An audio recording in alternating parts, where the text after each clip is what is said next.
Student, मैं Prajapati sir.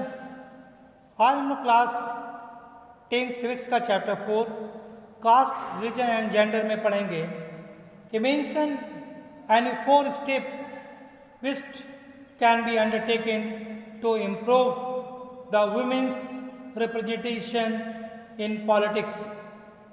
कि राजनीति में महिलाओं को प्रतिनिधित्व बढ़ाने के लिए कौन कौन से कदम उठाए गए।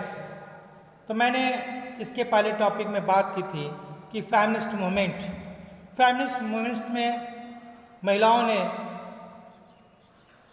आंदोलन चलाया कि उनको भी पुरुषों के समान अधिकार मिले, उन्हें भी सोसाइटी में इक्वल अपॉर्चुनिटी मिले, उनको भी समाज में बराबरी का दर्जा मिले। इसका प्रभाव पड़ा कि आज जो पॉलिटिक्स में वीमेंस की कंडीशन में बहुत ही रिफॉर्म हुआ है, बहुत ही सुधार हुआ है। तो हम लोग देखते हैं कि आज क्या क्या सुधार हुआ है। तो to make it legally binding to have fair proportion of women in the elected bodies.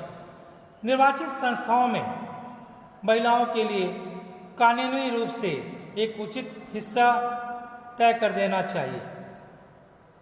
अगर पॉलिटिक्स में महिलाओं को कम से कम कानूनी रूप से एक हिस्सा तय कर देना चाहिए।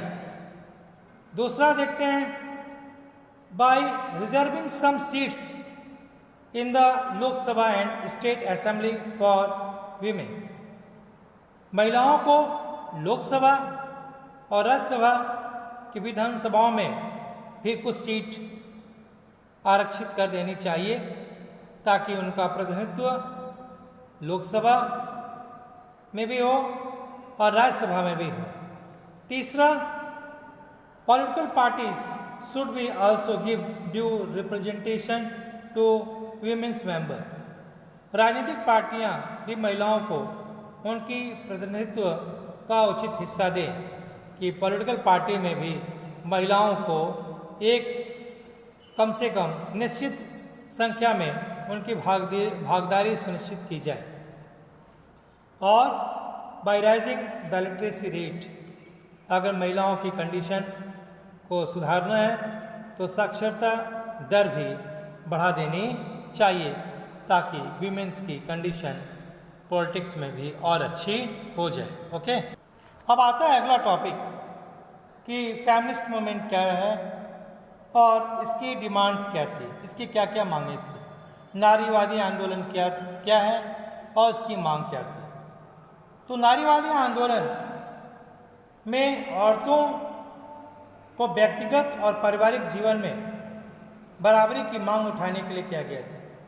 यह आंदोलन इसलिए किया गया था क्योंकि महिलाओं के संगठनों के द्वारा यह आंदोलन चलाया गया जिसमें औरतों के व्यक्तिगत और पारिवारिक जीवन में बराबरी का उनका भागीदारी हो।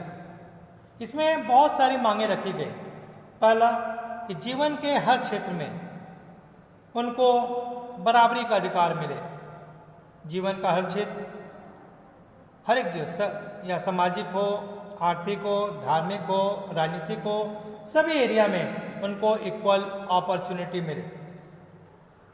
फिर विभिन्न देश की महिलाओं ने बात रखी कि उनको भी वोट देने का राइट हो। जैसे मैंने बताया कि फ्रांस में महिलाओं को वोट देने का राइट नहीं था, उसी तरह बहुत देशों में महिलाओं को वोट देने का राइट नहीं था। इसलिए उन्होंने डिमांड की कि उनको भी पॉलिटिक्स में इन्वॉल्व किया जाए और उन्हें भी वोट देने का अधिकार हो। फिर क्या, उनकी डिमांड थी कि जो पॉलिटिक्स में और भी उनको राइट्स मिले, राजनीति में भी उनको अधिकार मिले। जैसे मैंने बात की कि लोकसभा की बात की जाए या म्युनिसिपल कॉरपोरेशन की बात की जाए, ग्राम पंचायत की बात की जाए, तो सभी जगह जो है उनको राइट मिले और उनके लिए भी सीट्स रिजर्व हों।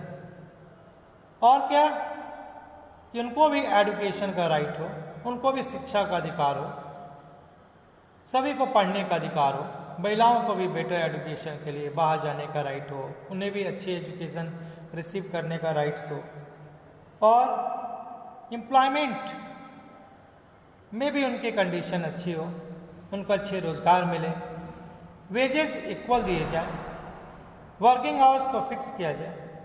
ये ना कि महिलाओं की सैलरी पुरुषों से कम हो और पुरुषों की ज़्यादा हो, महिलाओं की भी जो सैलरी है पुरुषों के समान हो। ये सारी डिमांड थे फेमिनिस्ट मूवमेंट की।